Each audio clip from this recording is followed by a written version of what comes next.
le 13h, Julie Morel. Gros plan à présent sur ces ingénieurs qui veillent depuis plus de 60 ans maintenant sur les anciens sites miniers du Borinage.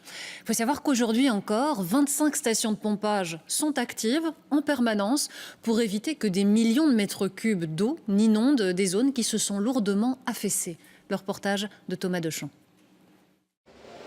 Pour ces techniciens, pas le choix, il faut descendre régulièrement d'une dizaine de mètres pour inspecter ces gigantesques pompes et s'assurer qu'elles ne s'arrêtent jamais totalement de tourner.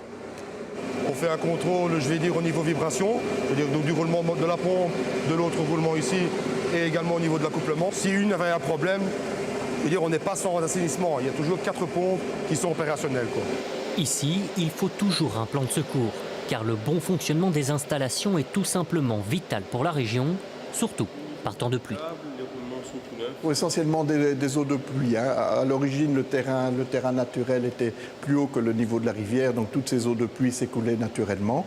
Du fait de l'affaissement du terrain, mais donc à de gros orages, ces eaux n'ont plus de sortie possible. Donc c'est comme une grande flaque d'eau, elles s'accumulent et viennent à inonder les régions. Une région entière transformée en gigantesque flaque d'eau, c'est exactement ce qui se passait il y a encore 60 ans, lorsque les sols se sont tellement affaissés que les eaux de pluie ne pouvaient tout simplement plus atteindre la rivière. Il n'y a pas que dans le Hainaut que le sol s'est ainsi affaissé de plusieurs mètres, mais c'est ici que le phénomène est le plus important. Imaginez un peu, je suis aujourd'hui sur la place de Couëme, tout près de Mons, mais il y a moins d'un siècle, eh bien, le sol il était 12 mètres. Au-dessus de ma tête, 12 mètres, ça signifie en fait eh bien, que le sol il était à hauteur où se trouvent maintenant mes ballons. Et oui, aussi haut, autant d'espace qui serait peut-être aujourd'hui tout simplement sous eau si l'on ne faisait rien pour l'évacuer. Une situation héritée du passé minier de la région et de son réseau de galeries qui s'est lentement effondré sur lui-même.